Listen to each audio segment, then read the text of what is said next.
اب اسی اسنا میں کہ اللہ کے نبی کی ایک طرف شہرت بڑھ رہی ہے تو ایک طرف جو ہے مشرکین مکہ جو اس وقت کے تھے، رؤساء قریش، انہوں نے کہا کہ بھئی ہم نے اللہ کا گھر بنایا ہے۔ اب آپ دیکھیں نا یہ اتنا اہتمام کس طرح کیا گیا، تجارت میں، سیاست میں، سرداری میں، بچپن میں، اور بڑے ہوتے ہوتے جتنے بھی کمالات تھے وہ عطا کی گئے، لیکن سب سے اعلیٰ جگہ کون سی ہے دنیا میں؟ بیت اللہ شریف کی، حرم شریف کی زمین ہے کہ نہیں ہے؟ اب وہاں پہ کیا ہے؟ حرم کو یہ کیوں حاصل ہے؟ بیت اللہ کی وجہ سے۔ اب بیت اللہ کے اندر اللہ محمد الرسول اللہ کو کیا عزت دے رہے؟ جو سیاست انہوں نے خواجہ عبد المطلب سے سیکھی تھی، اب اس کی باری ہے، اللہ دنیا کو دکھلانا چاہتے ہیں۔ تو جتنے بھی مکہ کے سردار تھے، رؤساء تھے، وہ اکٹھا ہوئے، انہوں نے کہا ہم نے بیت اللہ کو ازسرنو تعمیر کرنا ہے، کیونکہ اس کو جو تعمیر کیا گیا تھا وہ حضرت ابراہیم علیہ السلام کے دور میں جو تعمیر ہوا تھا، 5 دفعہ بیت اللہ کو تعمیر کیا گیا ہے۔ ایک حضرت آدم علیہ السلام کے دور میں، ٹھیک ہے نا، انہوں نے بنایا تھا۔ اسی طرح حضرت نوح علیہ السلام کے اس میں جب فنا ختم ہو گئی، بیت اللہ شریف کو اللہ نے اٹھا لیا تھا، پھر حضرت سیدنا ابراہیم علیہ السلام کے دور میں اس کو بنایا گیا تھا۔ وہاں بھی محمد الرسول اللہ کے بڑے بڑے باتیں ہیں، بڑے بڑے احوال ہیں، اللہ کے نبی کے فضائل، لیکن اب وہاں سے میں شروع کرتا تو بہت مشکل ہے یہاں تک پہنچنا۔ تو باہر کے پھر تیسری مرتبہ یہ مشرکین مکہ نے، چوتھی مرتبہ حضرت عبداللہ بن زبیر نے بنایا تھا، اس کو مرمم جو کی تھی، اور 5ویں دفعہ حجاج ابن یوسف نے اس کے اندر جو ابھی مروجہ شکل ہے، اسی شکل میں حجاج ابن یوسف نے بنایا تھا۔ تو مشرکین نے کہا، مکہ کے جتنے بھی رؤساء تھے، بڑے بڑے لوگ تھے، انہوں نے کہا ٹھیک ہے بنا لیتے ہیں۔ تو اللہ کے نبی کے والد ماجد کے ماموں تھے ابو وہب ابن عمر المخزومی، انہوں نے کہا اللہ کے بندو یاد رکھو گھر تو اللہ کا بنا رہے ہو، لیکن اللہ کے گھر کے اندر وہ پیسہ لگے گا جو حلال ہوگا، حرام کی ایک کوڑی بھی اس کے اندر نہیں لگے گی۔ سود، رشوت، زنا، یہ ان کے الفاظ ہیں، میری نہیں ہے۔ سود، رشوت، زنا، ڈاکہ دہی، جتنے بھی حرام چیزیں ہیں، اس کی کمائی کا، شراب کا، جوے کا کوئی بھی 1 روپیہ بیت اللہ شریف کے اندر نہیں بنے گا۔ اللہ کا گھر ہو تو حلال مال سے ہو۔ کچھ بات سمجھ میں آئی؟ یہ کون کہہ رہا ہے؟ یہ اس وقت کا سردار کہہ رہا ہے، مسجد میں حلال مال۔ اللہ ہر بندے کا مال مسجد میں لگاتا بھی نہیں ہے، یہ بھی یاد رکھے۔ مسجد ہو، مدرسہ ہو، خانقاہ ہو، مرکز ہو، دین کے ہر شعبے ہو، اللہ ہر کسی کے مال کو یاد رکھے یہ قبول نہیں فرماتا۔ مولوی جمیل صاحب رحمۃ اللہ علیہ فرماتے تھے، ہم جب سفر میں تھے تو ان سے ایک دفعہ ملاقات ہوئی تو انہوں نے بیان فرمایا کہ میرے بچوں یاد رکھو اللہ ہر کسی کی زندگی کو دین میں نہیں لگاتے، اللہ ہر کسی کے علم کو دین پہ خرچ بھی نہیں فرماتے، اللہ ہر کسی کے بدن کو دین کے لیے قبول بھی نہیں فرماتے، اللہ ہر کسی کے مال کو دین کے لیے قبول بھی نہیں فرماتے، مگر اس کی ان تمام چیزوں کو قبول فرماتے ہیں جو اللہ تبارک و تعالی کے قریب ہوتا ہے۔ اب یہ قریبی جو چیز ہے یاد رکھے، یہ طاقت اور قوت سے نہیں ملتی، یہ بس ذالک فضل اللہ یؤتیہ من یشاء، یہ اللہ کا فضل ہے جس پہ اللہ کر دے، اس میں ہمارا بس نہیں چلتا۔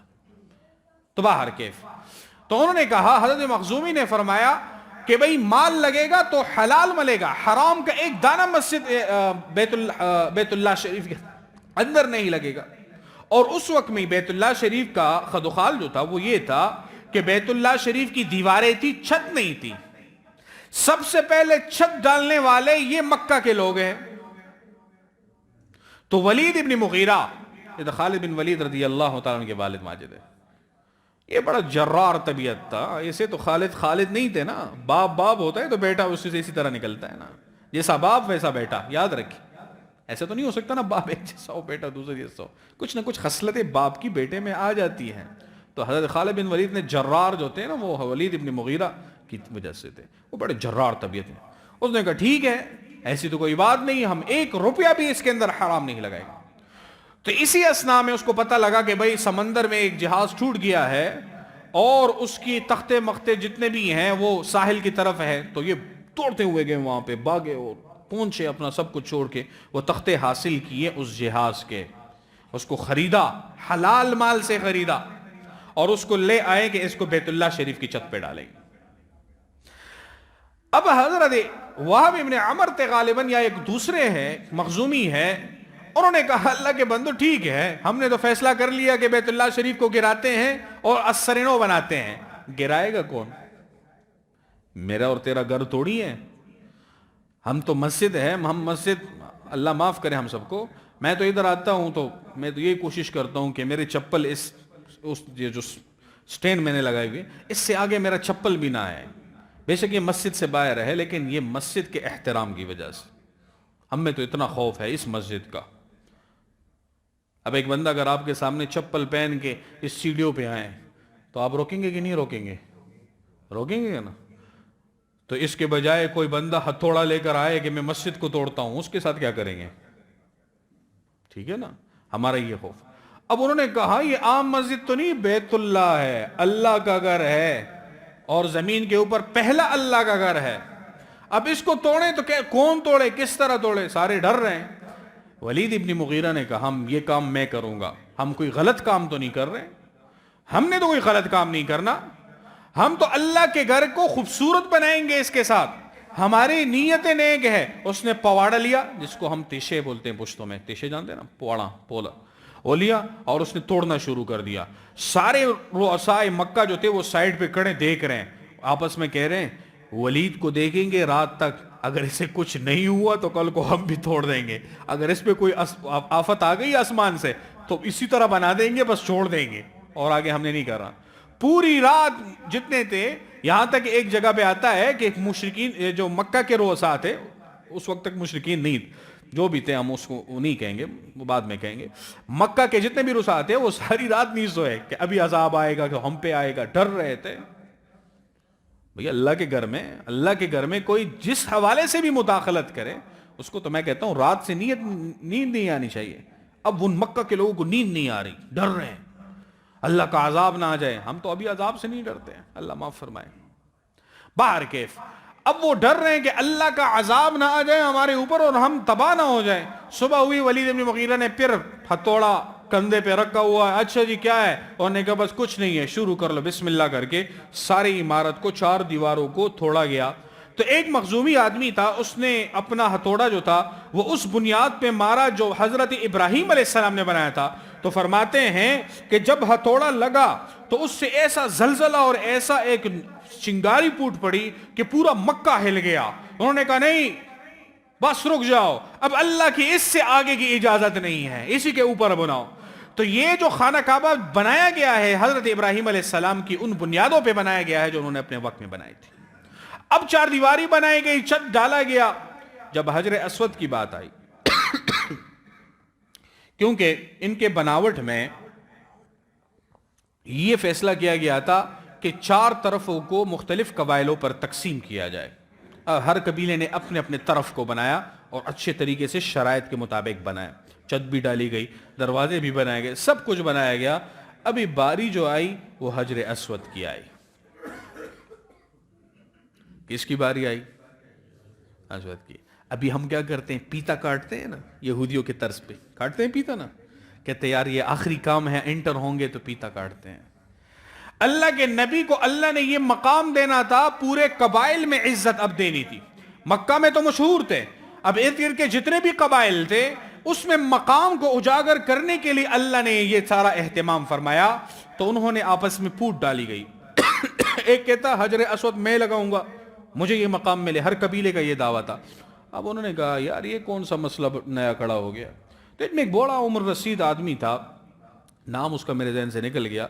اس نے کہا بات ایسی ہے, تمام قبائل کے سرداروں کو بٹھایا, بات ایسی ہے کل صبح اس دروازے سے جو بھی پہلا حرم کے دروازے سے داخل ہوگا, جو پہلا بندہ داخل ہوگا وہی فیصلہ کرے گا کہ کون اس کو رکھے گا. ساروں نے کہا بس ٹھیک ہے. اب ہر بندے کو یہ تھا کہ بھئی میں داخل ہوں. صبح کو سارے قبائل جتنے بھی تھے وہ آئے, مسجد حرم کے اندر ہے. اب حرم کے اندر موجود ہے، انہوں نے دیکھا تو اس دروازے سے داخل ہونے والا محمد الرسول اللہ صلی اللہ علیہ وسلم کی ہستی تھی، تو سارے بول پڑے ہاں ہمیں اس پہ اعتماد ہے، کیونکہ یہ صادق اور امین بھی ہے، پوری زندگی میں کبھی کسی کو دھوکہ نہیں دیا، ابھی نبوت نہیں ملی، یہ ان کے دعوے ہیں۔ کس کے دعوے ہیں؟ یہ اس کفار مکہ کے دعوے ہیں، آپ نے کبھی جھوٹ نہیں بولا، صادق اور امین ہے، ہمیں اس پہ اعتماد ہے، یہ جو فیصلہ کر لے کر۔ انہوں نے کہا ٹھیک ہے، آپ کو اعتماد مجھ پہ۔ اب سیاست جو سکھلائی گئی تھی وہ کس نے سکھلائی تھی؟ خواجہ عبد المطلب نے۔ اب یہاں پہ وہ سیاست چلی، یہاں پہ ان کی وہ فراست اور حکمت چلی، کیونکہ بعد میں آئے گا کہ کفار بھی کہتے تھے آپ تو فراست اور حکمت کے کیا ہے؟ سرچشمہ ہے۔ تو انہوں نے کہا چادر منگواؤ، چادر میں اس حجر اسود مبارک کو رکھا گیا، ہر قبیلے کو کہا تم یہ چادر پکڑو، ہر قبیلے نے کہا اچھا ٹھیک ہے، تو بڑے خوش ہو گئے، بس یہ تو اکٹھے ہی ہیں۔ اب جب ڈالنے کی بات آئی تو کون ڈالیں گے؟ اللہ کے نبی خود آگے ہوئے، حجر اسود کو اٹھایا، ساروں نے کہا ہمیں اعتماد ہے، اور اسی جگہ پہ رکھا گیا جس پہ آج بھی موجود ہے۔